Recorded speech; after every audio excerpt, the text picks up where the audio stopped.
farmacocinética y farmacodinámica. Cinética tiene 8 horas, las cuales 6 son mías, y dinámica es 6 horas, las cuales 5 son mías.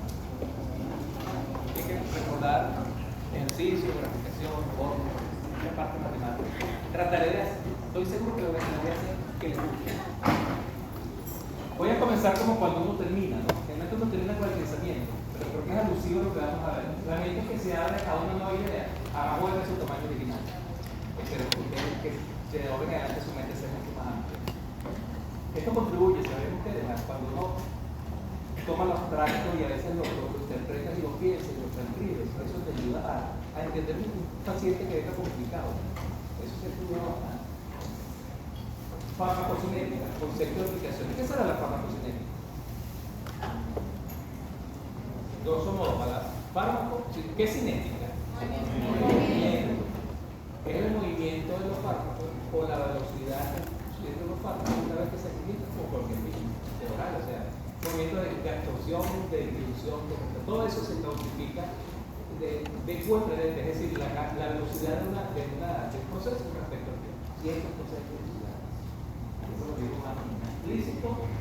Es el estudio cuantitativo, es numérico, del movimiento de los fármacos dentro, a través y fuera del organismo.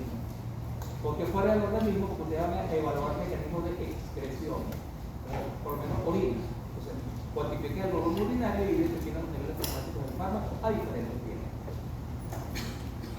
Estudia la relación entre la dosis administrada de un fármaco y su concentración en los fluidos biológicos. O sea, usted da una dosis única, por ejemplo, luego cuantifica, dependiendo de la dinámica del fármaco, cuántos son sus niveles, y de ahí hacen todos los cálculos respectivos.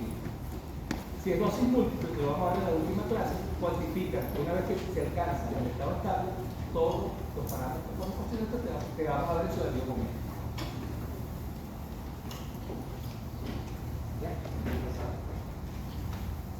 Vamos a hacer una relación rapidita entre cinética y dinámica. Recordemos que la farmacocinética entonces es el movimiento de la droga y la farmacodinámica evalúa el mecanismo de acción de los fármacos. Comenzamos con la dosis, en este caso el bioral. Ya vamos a ver que la droga, por supuesto, se libera el principio activo, se absorbe, luego se distribuye a los diferentes tejidos.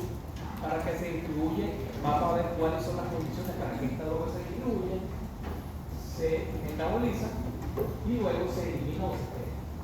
Una vez que la droga se distribuye, llegue a las diferentes células y tejidos, la droga va a llegar a la biofase cerca del receptor. Si la droga actúa a nivel del receptor, ahí se va a unir el receptor y va a producir el cambio conformacional que va a producir el efecto. Ese mecanismo es la farmacodinámica. Y todo lo que vimos anteriormente sería la farmacocinética. Entonces, eso es lo que vamos a ver como primera actividad. En muchos libros ustedes van a encontrar la palabra placa. Liberación del principio activo, absorción, distribución, metabolismo y excreción. Fácilmente. Esta técnica le se ve bien, pero me pareció excelente y no me dio chance de hacerla como bonita para hoy. Vean ustedes lo que dijo la profesora ayer en las diferentes rutas de administración. Recuerden ustedes que el bono o infusión intravenosa continua, la biocompatibilidad es 100% que entra directamente al torrente sanguíneo. Ahí no va a tener que atravesar barreras, entra directamente al torrente. Otras vías orales, carácter intestinal, intramuscular, subcutánea, sublingual, vía rectal, transdérmica, por inhalación, otras que tienen siempre que atravesar una barrera. Esa es la barrera de absorción y esos procesos de farmacocinética son cuantificados. Una vez que se absorbe, la droga circula, pero ¿cómo circula la droga? O unida a proteínas plasmáticas. ¿Se recuerdan a cuáles proteínas plasmáticas se unen la droga? Albúmina principalmente, otra alfa glucoproteína, otra y otra tercera lipoproteína. ¿A cuáles se unen las drogas ácidas débiles? Ácidas débiles principalmente la albúmina. Principalmente excelente. ¿Y la base débil? Se puede unir a cualquiera de las tres. Más a la lipoproteína. ¿Y a quién se unen las lipoproteínas? Las logaritmos, sobre por razones obvias. Son moléculas hidrofóbicas y se unen drogas hidrofóbicas. Entonces, una vez en la circulación sistémica hay un equilibrio entre la droga libre y la droga unida a proteína. Si el paciente es una polifarmacia, una droga puede interferir con la unión de otra droga a la proteína y puede desplazante y eso puede haber entonces probabilidad de toxicidad del medicamento, lo cual se debe de una vez que la droga está libre, siempre primero la droga se distribuye a los tejidos del personal y luego a los tejidos de perfusión lenta si la droga cumple con la función adecuada. Por ejemplo, una droga que llegue al hueso tiene que ser aguda y liposoluble, porque como atraviesa tantas membranas, tiene que ser muy liposoluble para que la droga haga efecto a nivel de infección en el hueso. Entonces vemos que el cerebro, páncreas, corazón, pulmón, riñón son los órganos preferentemente y cerebro se atraviesa la barrera hematoencefálica en la cual la droga se une rápidamente. Luego que esto sucede, la droga se metaboliza, si es liposoluble, puede producir metabolismo con o sin actividad farmacológica. Un metabolismo puede ampliar la vida media del fármaco porque ese metabolismo tiene actividad a veces menor o igual y muchas veces mayor que el fármaco parenteral. Una vez que se metaboliza, la droga se excreta, dependiendo de las características del fármaco, orina, heces, bilis, algunas drogas se secretan por lágrimas, otras por sudor, etc. Entonces vamos a ir. ¿Cuál es el efecto entonces rápidamente las diferentes etapas farmacocinéticas? Primero se libera el principio activo, se libera básicamente en el estómago, ahí se disuelve, dependiendo de si es jarabe, si es líquido, si es solución, si es compacto, si es sólido. Luego se disuelve y luego se absorbe. Es lo que vamos a demostrarlo por ahora como esto. La droga se absorbe y se distribuye, pero se absorbe con una constante que vamos a llamar K. Esa es una constante de absorción. Cuando se distribuye en los diferentes tejidos o en el plasma, vamos a tener concentraciones plasmáticas del fármaco. Esas van a ser cuantificadas. Entonces, como se dije antes, el fármaco va o unido o libre. Recuerden que el fármaco libre es el que ejerce el mecanismo de acción, porque como tiene el mismo tamaño, puede penetrar fácilmente los tejidos y las drogas en liposolubles. Una vez que el medicamento alcanza los diferentes tejidos que se distribuyen, por supuesto, se metaboliza y se aplica. Eso lo vamos a ver con bastante detalle en la siguiente. ¿Para qué nos sirve el farmacocinético en general? Para estudiar, por ejemplo, los efectos de los medicamentos. Aquellos medicamentos nuevos o cuando el diagnostico sospecha que una planta tiene un principio activo importante para determinada patología, es importante conocer el farmacocinético. Para crear pronósticos de algunos medicamentos cuando no se conoce todavía bien su mecanismo, para ajustar la dosis, súper importante. Paciente niño, paciente adulto, sexo femenino, sexo masculino, la edad, alcohol, viejo, enfermedad renal, enfermedad hepática, enfermedad cardíaca, insuficiencia cardíaca, todo eso puede modificar los niveles plasmáticos del fármaco y muchas veces hay que hacer ajuste de dosis. Y estimar la posible acumulación del fármaco. Esto, por supuesto, es cierto cuando la droga se administra para tratamiento crónico en dosis múltiples, es decir, tratamiento casi que discontinuo. Ahí es muy importante saber qué toma el paciente, qué tipo de interacciones se producen para poder clasificar y pronosticar si una de esas drogas produce un efecto adverso importante. Me va siguiendo cada uno.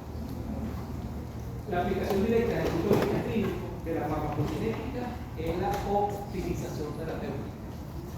Lo interesante entonces es que cada paciente sea un ente en particular. Ustedes para cada paciente tienen una droga y una dosis característica. A veces no es fácil porque te van a ver 80 pacientes en el hospital un día, es muy difícil. Entonces se puede. Vamos entonces a estudiar el primer parámetro, que con el parámetro absorción, distribución y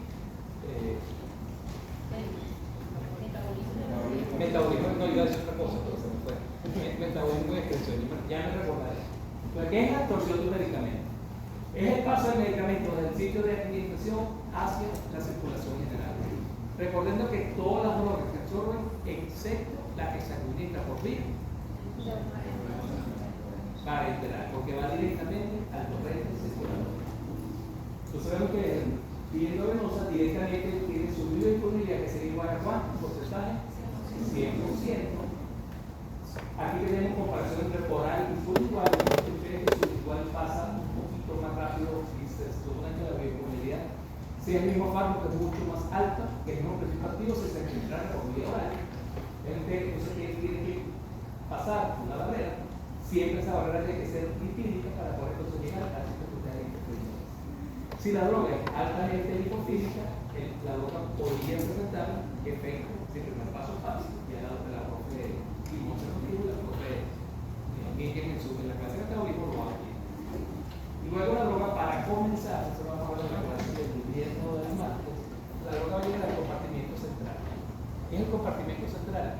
Aquellos tejidos de comunicación rápida: corazón, pulmón, parte del riñón, cerebro, etc.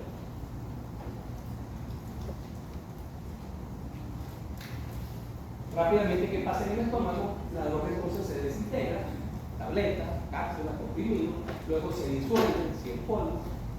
Ahí interfiere luego el vaciamiento gástrico, que se une con el medicamento y contribuye entonces a que se vaya absorbiendo. Luego viene en contacto con la mucosa intestinal. Recuerda que la mucosa intestinal es la superficie mayor de absorción del organismo. Importante la superficie de la mucosa, el paciente tiene intestino normal, como tú tienes. Y luego el peristaltismo, el aumento, contribuye entonces a que la droga se absorba más rápido. Entonces, aquellos medicamentos que por una u otra razón enlentejan el peristaltismo podrían disminuir la velocidad de absorción. Todo esto. Lo que les dije antes, un poquito el gráfico para verlo más rápido, tiene la presentación del fármaco, ¿no? Es decir, que es una tableta, dosificación sólida, se disuelve, ya tenemos el fármaco de solución, como decir que es el estómago. Luego el fármaco entonces está en su forma ionizada o en su forma no ionizada. Recordemos que siempre la forma no ionizada se va a atravesar la membrana para llegar entonces al plasma. La forma ionizada tiene que transformarse, unirse a transportador para poder entonces atravesar la membrana y llegar al sitio de eso. No se nos olvide. ¿Qué factores regulan entonces el proceso de absorción de los fármacos? Vamos a verlo con bastante detalle. El primero es la ley de Fick. Me imagino que lo vieron en fisionomía. Recuerden que la ley de Fick mide la velocidad de entrada de una sustancia al organismo por la relación que le dije, cantidad con respecto al tiempo. Esta relación es directamente proporcional al coeficiente de difusión, al área de superficie de la membrana y al gradiente de concentración entre el tracto intestinal, donde la droga se va disolviendo, y el plasma. E inversamente proporcional al grosor de la membrana. Mientras más gruesa la membrana, más lenta es la difusión del plasma. Eso es importante también que, por lo menos lo tenga presente. Como lo dije anteriormente, un segundo factor es el gradiente de concentración. Sin gradiente no hay paso de droga, porque tiene que haber de mayor a menor concentración. Importante el tercer punto, características físico-químicas del fármaco, porque se lo vamos a manejar. Importante el grado de ionización. En cuán porcentaje está ionizado ese medicamento, de qué depende ese grado de ionización, el pH del medio. No es lo mismo el pH del plasma, el pH del estómago, el pH del duodeno, el pK del fármaco. ¿Qué es el pK de una sustancia? Es el valor de pH que tenemos igual de porcentaje de molécula ionizada o no ionizada. Excelente. Por supuesto, peso molecular. Drogas muy grandes cuestan menos que el sodio. Recuerden entonces el pH se tiene una escala de 14. Y aquí tenemos entonces el coeficiente de partición. Esto vamos a ver que se llama la siguiente. Como punto 4, la vía de administración es importante. La eliminación presistémica o metabolismo del primer paso hepático. Importante si la droga es liposoluble, si esto no porque no lo realiza. O la eliminación del fármaco antes que llegue a la circulación. Eliminación presistémica. Tampoco es importante si la droga es hidrofílica. Así vamos a tener que la lámina que viene vamos a trabajar con ustedes un poquito. Recuerden que toda droga tiene que atravesar la membrana celular. Recordemos que es una bicapa lipídica en la cual están insertas proteínas integrales en membrana, a veces transmembranales. Recuerden que hacia afuera de la membrana se encuentra casi siempre la parte glucosídica de la proteína. Y hasta la parte interna, que realmente está en el mecanismo de transducción de señales, que nos interesa mucho más en farmacodinámica. Entonces, si esto es cierto, vamos a recordar rápidamente cuáles son los diferentes mecanismos de transporte en los cuales las diferentes drogas pueden entrar al organismo. ¿Cuál será? Difusión cíclica, que viene siendo. ¿Qué es difusión cíclica? A favor de gradiente, o sea, de mayor a menor concentración. ¿Qué será hoy? Difusión facilitada. Entonces necesitas un transportador para que penetre la droga del organismo. Se parece a ver, pero tiene un detallito. Claro, es difícil por el dibujo no lo indica también. Difusión facilitada selectiva. Es decir, es un medicamento altamente selectivo para ese transportador. Obviamente es difícil llegar por el tracto normativo. ¿Qué será de transportativo primario? Por ejemplo, ¿te acuerdas de alguno? ¿Te acuerdas de algún medicamento que actúa a ese nivel? La digoxina. ¿Y es la digoxina? El próximo capítulo es enero. Que es una droga inotrópica positiva que se utiliza para pacientes con insuficiencia cardíaca compensada, cuando más que todo grado 3 o grado 4. Es muy efectiva, es muy vieja, algo tóxica, pero todavía es de gran utilidad. ¿Qué será ello? Hay un contratransporte de dos moléculas que puede ser de tipo anticorte o de tipo soporte. Excelente. ¿Te acuerdas de un órgano del organismo que cumple con ese mecanismo de transporte? El intestino delgado. Los riñones. Los riñones. Se me gustó más. Porque tuvo la dureza. El F. Endocytosis. Como por ejemplo, algún mecanismo que ustedes conocen. Endocytosis. Que lo dijo el doctor Wolfert, que lo ayude. Endocytosis mediada por que lo hace la glicoproteína L-bueno. ¿Y qué es? Exocitosis. Aquí entra y aquí sale. Cuando se libera un neurotransmisor por la membrana presináptica, siempre es un mecanismo de exocitosis. Se aumenta el calcio, el aumento del calcio abre el canal, se expulsa la membrana. ¿Y qué será eso? Pinocitosis. ¿Qué es la pinocitosis? Cuando se utiliza, es parecido al endocitosis, solo que está mediado por vesículas con membrana y es para partículas políticas. Eso es. La vesícula absorbe el calor y después el alcohol. Dígalo, completo. No, estaba saboteando. Pero un ejemplo entonces con todas. Aquí está con más detalle, pero lo dejo también que vamos a pasar. Bueno, tenemos diferentes transportadores en las membranas de los diferentes tejidos. Transportador que se llama transportador SLC, transportador ABC, la sobrepotación de peasa, con transportadores SLC y canales iónicos. Recuerda que tenemos canales iónicos de calcio, de sodio, de potasio, de magnesio, de cloruro. Desde el punto de vista de farmacología, sodio, potasio son súper importantes, son los que más se utilizan los medicamentos para. De hecho, bloquean el canal de sodio para el tratamiento antihipertensivo. En muchas drogas antiarrítmicas bloquean sodio, bloquean potasio, etc. Después se va a ver ese video.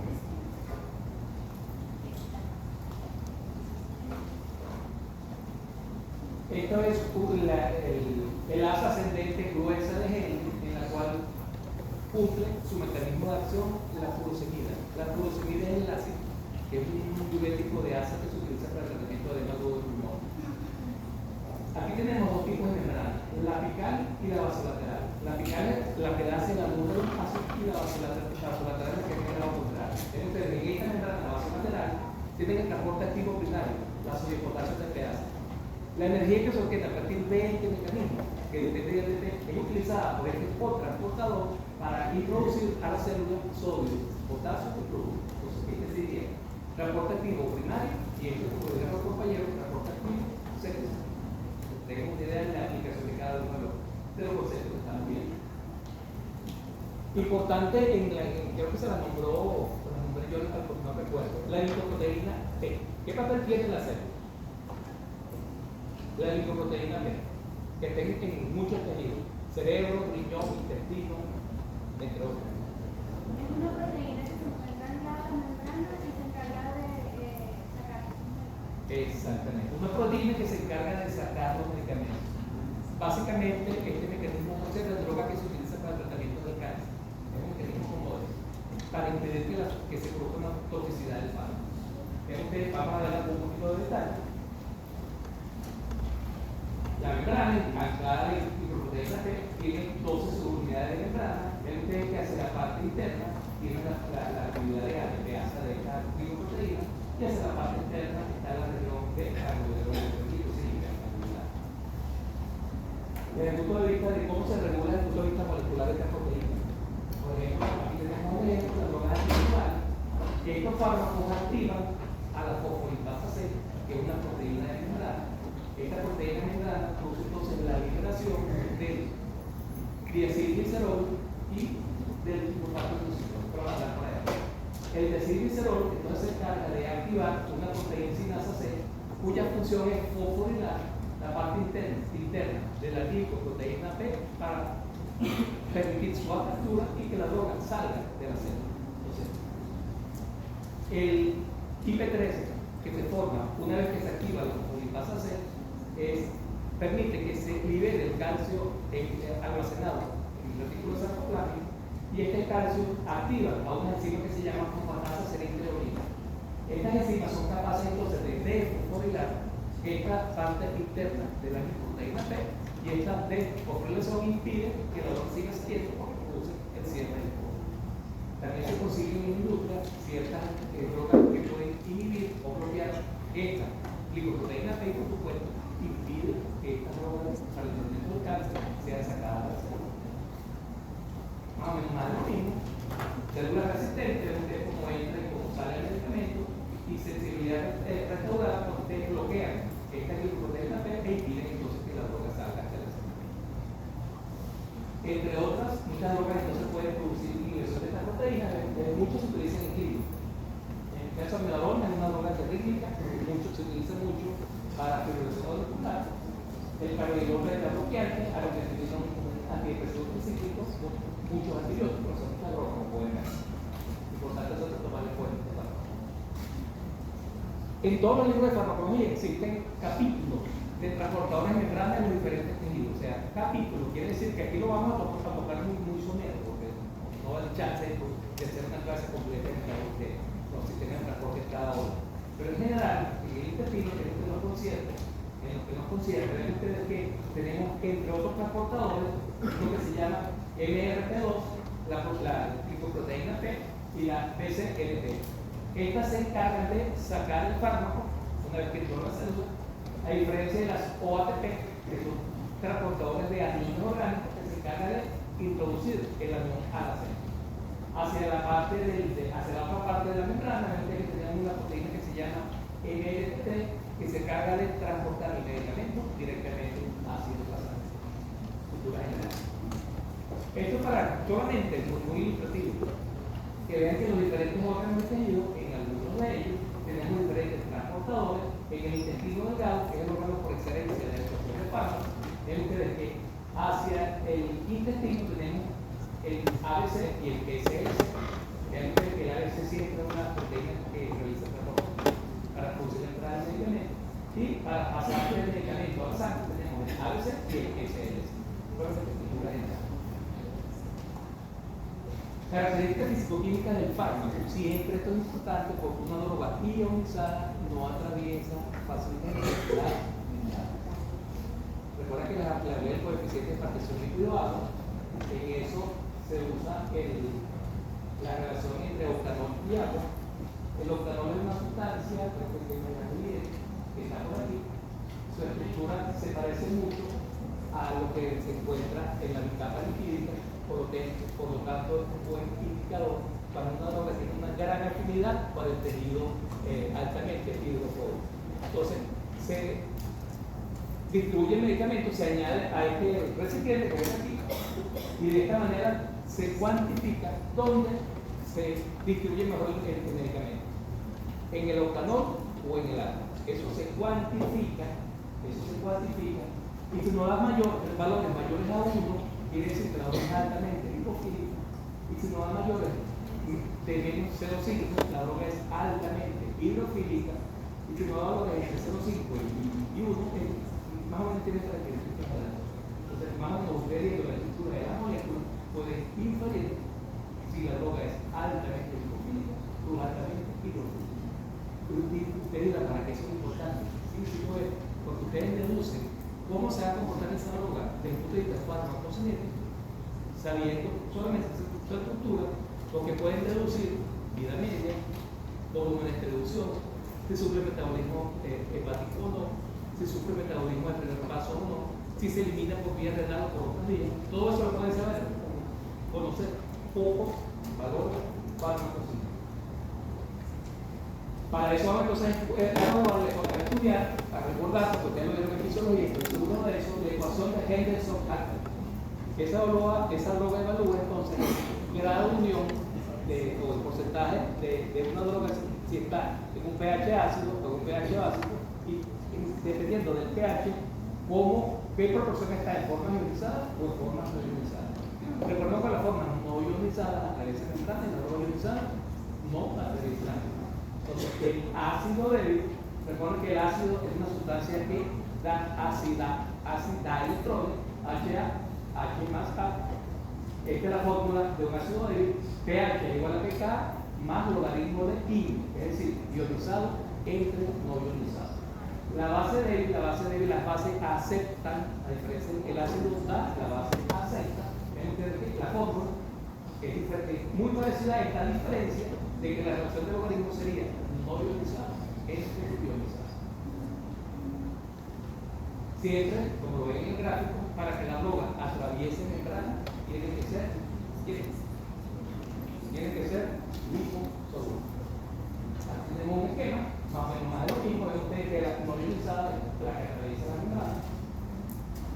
Aquí tenemos una fórmula, y aquí tenemos un ejercicio que necesito dos voluntarios, uno de aquí y uno de aquí. Se tiene un fármaco A, ácido débil, con un valor de pK de 5,5. ¿Cuál será el efecto que tendría sobre su absorción en el pH en el estómago en ayuno y una vez que el paciente desayuna? pH en ayuno 1, pH en desayuno 3. Corre 5,5 por 4 minutos para esto. Todo cuantificado para terminar el tema. Esta es la fórmula. Primero que tienen que ver, ¿la droga es un ácido o una base débil? Un ácido débil. Vamos a usar la fórmula de la izquierda. Recuerden que los fármacos ácidos son I y los básicos son I.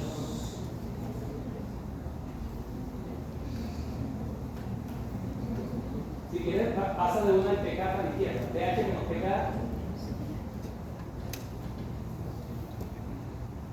¿Me siguen, no? Después igual que el pK lo pasa a la izquierda y que viene el signo. pH menos pK igual al logaritmo de I. Y entre N. La moneda de la temperatura así es. Y entre N. Sustituye pH al tocó 1 menos el pK del fármaco 5, yo puse 3 ahí, 5,5.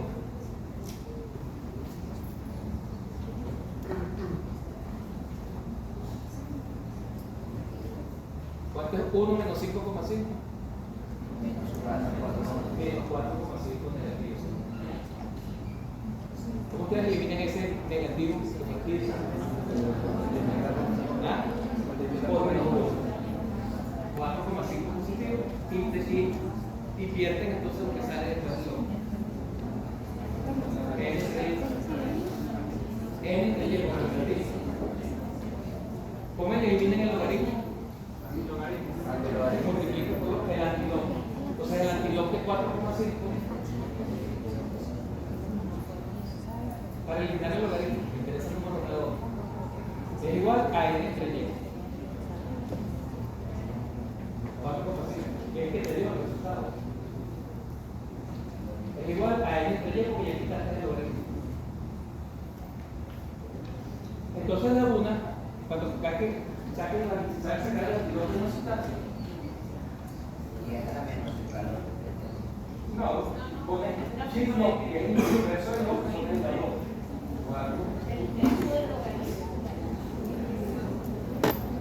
Del 1622, pone 30.000.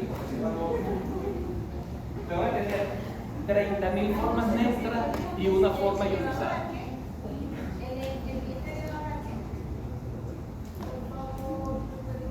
Entonces, siempre cuando vas a tener un exponente a las 4,5 va a ser mucho mayor que. Porque siempre el denominador va a ser 1, porque para que te dé el valor tiene que ser de bajo 1, siempre. Entonces vas a tener más formas neutras que ionizadas. Pero si tienes más formas neutras que ionizadas, al pH de 1 en ayuna se absorbe, bueno, aquí hay una comparación. Se ¿Se absorbe o no? ¿Cuánto le dio tanto? 30 y pico, 30 y pico.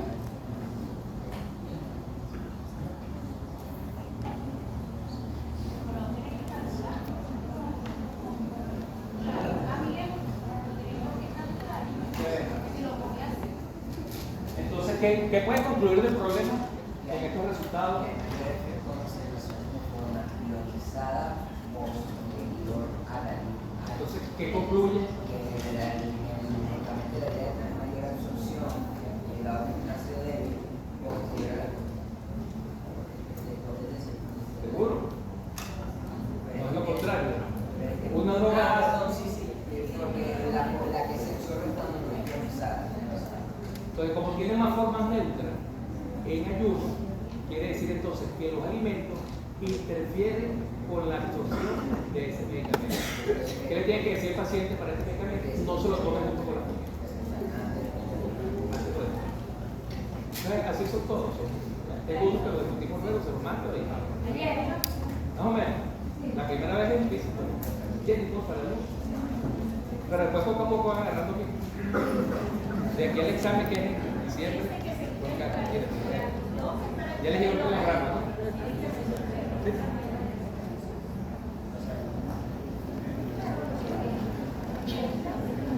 Aquí tienen el pK de el hecho de que el pK de una sustancia, por ejemplo, sea 10, no quiere decir que esa sustancia sea básica. Puede ser pK de 10 y un ácido débil.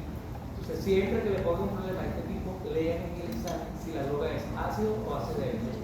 No se guíen por el valor, piensen lo que les dice el problema. Entonces, ven la gran arsenal de mecánicos que tienen pK caracterizado. Entonces, un criterio rápido para conocer el grado de ionización de un fármaco. El fármaco es ácido o es base débil. Siempre es importante conocer el pK del fármaco y el pH en el cual se encuentra. ¿Cuál creen ustedes que será la utilidad de conocer? ¿De qué rama de la medicina?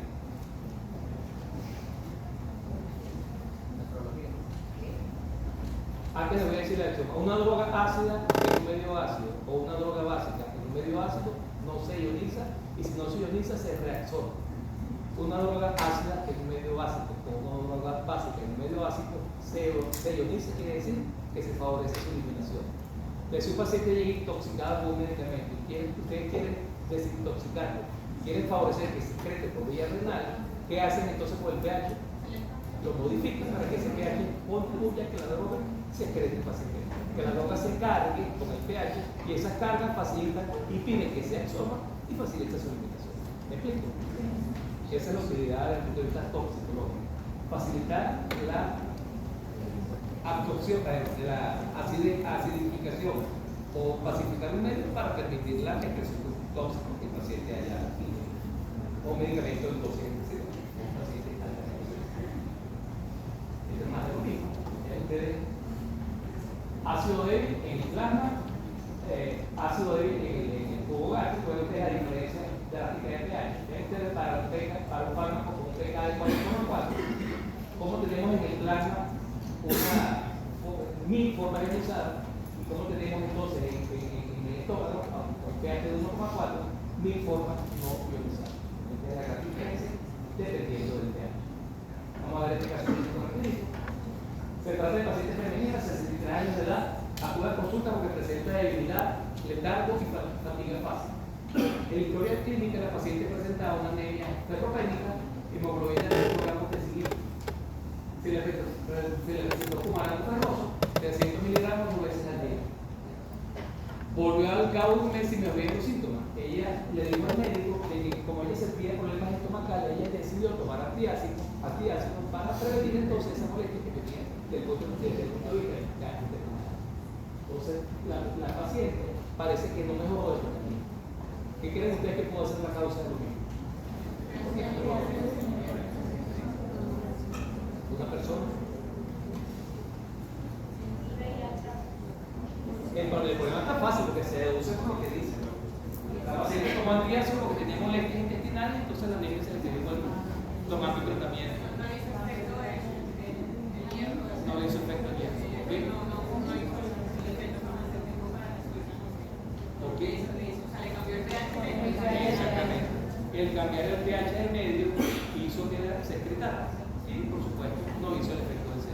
Entonces es importante que el paciente se tome, para eso están ustedes, para aconsejar sus decisiones, no solo con honestidad, sino con responsabilidad. Se lo leo, para los demás de la clase del domingo de la respuesta. Droga ácida, pH de 4, pH del duodeno 6,5, se absorberá bien con el intestino.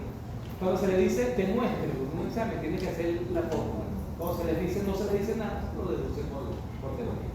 Entonces, demuestre tiene que se encuentra más entonces la forma ionizada, quiere decir la roja, se elimina fácilmente. Para los resultados, para eso lo mando. Una vez concluido el proceso de absorción, recuerden que todo proceso farmacocinético tiene su parámetro farmacocinético. Ya vamos a ver lo que son los de absorción. Aquí tenemos una representación gráfica de un medicamento administrado por una dosis única, cuantificada a diferentes intervalos de tiempo. Esta escala es aritmética o logarítmica. Siempre aritmética, no importa los valores. Cinética de orden 1, cinética de orden 0, cinética de orden 2. ¿Cómo se llama este tipo de gráfico? ¿Ah? No. La verdad es que está al revés, una exponencial. Esto es una exponencial. Cuando veamos la parte de expresión, vamos a afinar más la diferencia entre orden 1 y orden 0. De ahora en la orden 1 se absorben proporciones iguales del fármaco por unidad de tiempo, mientras que la de orden 0 se absorben cantidades iguales del fármaco por unidad de tiempo. Esta es la diferencia. Cantidad que se absorbe cada hora por ese 1 gramo, mientras que proporciones se absorben de acuerdo a lo que tenía, 50%, 75%, o sea, son diferentes. Entonces, todos los cálculos se hacen siempre en base a la cinética de orden 1. Entonces, ¿cómo van a calcular ustedes con una exponencial? Para eso se transforma, esto lo vamos a ver mucho en la práctica, a un gráfico semilogarítmico, en el cual el eje de las concentraciones, es decir, el eje de la Y, es una escala logarítmica y el eje de la X es una escala aritmética. Ustedes como transformaron esta cinética de orden 1, una exponencial a una línea recta, cuyo punto de corte, en este caso, ya le bajan, no es CP0, porque CP0 es imposible que tenga un valor tan alto si se acaba de tomar el medicamento. CP0 es CP al tiempo 0, imposible. De aquí se pueden calcular la constante de absorción, luego pueden calcular la constante de eliminación, eso tiene un poquito de diferencia. ¿Cuáles son los parámetros farmacocinéticos relacionados con la absorción? La constante de la velocidad de absorción, que vamos a llamar K, el área bajo la curva, el tiempo máximo y la semana. Ya lo vamos a definir otra vez. Aquí tenemos un clásico gráfico de CP versus tiempo de los medicamentos administrados por vía oral, generalmente, a dosis única, porque dosis múltiple es dosis múltiple, en la cual vamos a evaluar todo lo siguiente. Recordemos entonces, esta es la curva que es el tiempo. El tiempo se va absorbiendo, llega al C max, que es la concentración máxima luego que se tomó el medicamento vía oral, luego se va francamente eliminando. Aquí tenemos la concentración mínima efectiva, concentración mínima tóxica. Lo que tenemos aquí sería el área bajo la curva. En este caso tenemos, si tuviéramos escala de tiempo, sería hasta el tiempo. Pero generalmente nos pregunta en los exámenes que calculen de 0 a infinito. Eso es fácil de determinar. ¿Cuánto será el nivel dramático del fármaco? De 0 a infinito. ¿Cómo calculan? Como ustedes no saben si esta droga cae aquí o se mantiene exponencial cercana a 0 durante muchas horas. Entonces, para eso hay una fórmula matemática que ustedes suman lo que van a calcular en este punto con respecto a área calculada al droga. Eso lo vamos a ver con bastante. Esto que está aquí se llama periodo de latencia. Según este gráfico, ¿qué será el periodo de latencia? El fármaco, después de su administración, tarda en absorberse hasta la concentración mínima eficaz. Y eso se traduce en que no tiene efecto a el tiempo que diga. Tendría que llegar a la mínima efectiva para poder tener el efecto. efecto de antes. Mientras tanto, no lo tiene. ¿Qué será el tiempo de efectividad del fármaco? Desde el momento que entra a la concentración mínima efectiva hasta el momento que sale. Esta diferencia de tiempo es el tiempo efectivo en el cual ese fármaco tiene los niveles dramáticos adecuados para poder ejercer su efecto. Recordando que el efecto es farmacodinámico.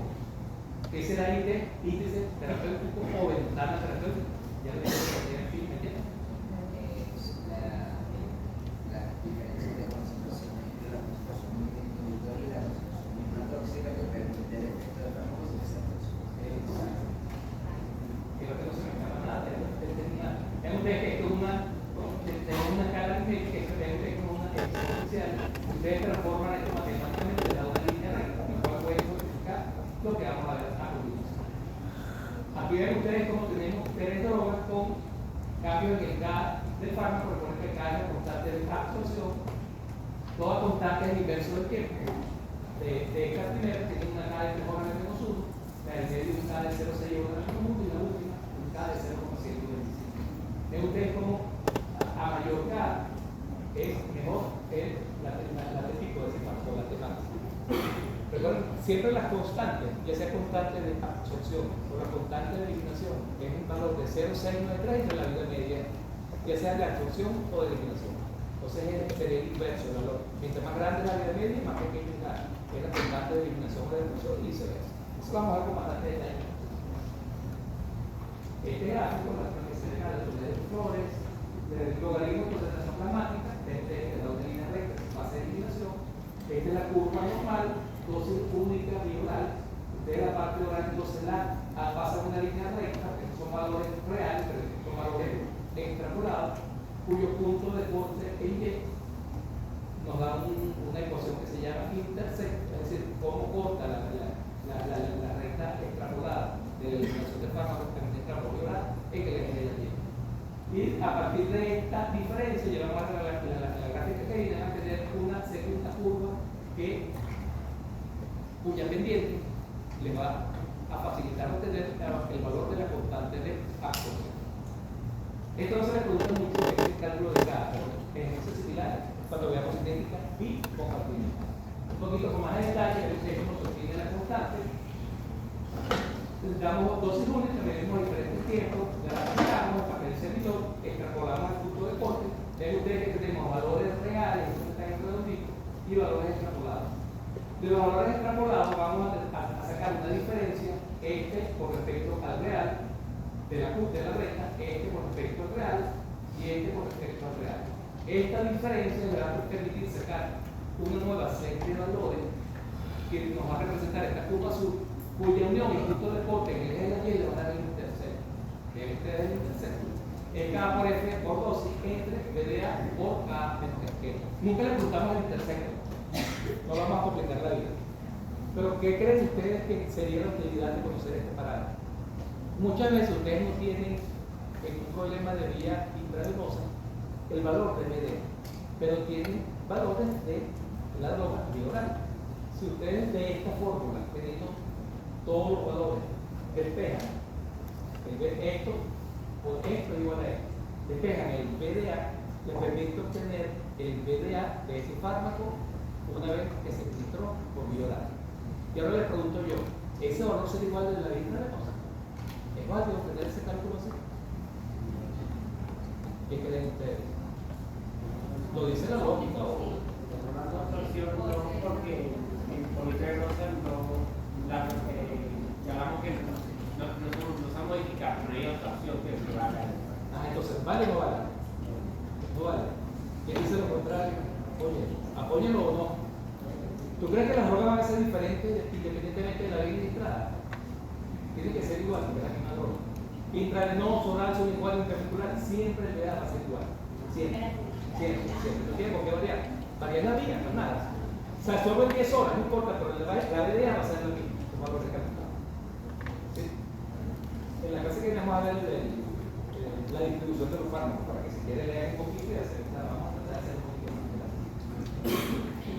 Antes de irnos, es obvio pero es importante recordar, Las influencias fisiológicas y fisiopatológicas sobre la farmacocinética de los fármacos.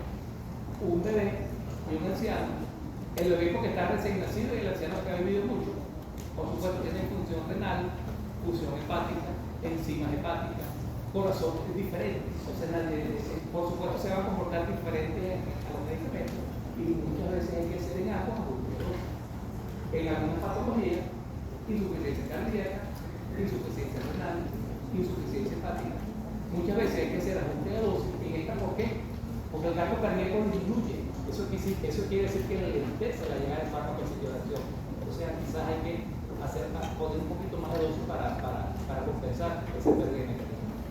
Y en este caso, ¿cómo haría? Le llega un paciente con insuficiencia renal y necesita urgente un medicamento. ¿Cómo hacen? Si tienen un grupo grande de medicamentos, para que ese medicamento que necesita el paciente no le interfiera con su insuficiencia renal. Ese es el objetivo. Un medicamento que sea más hidrosoluble para que pueda. ¿Qué, perdón? Más hidrosoluble para que se.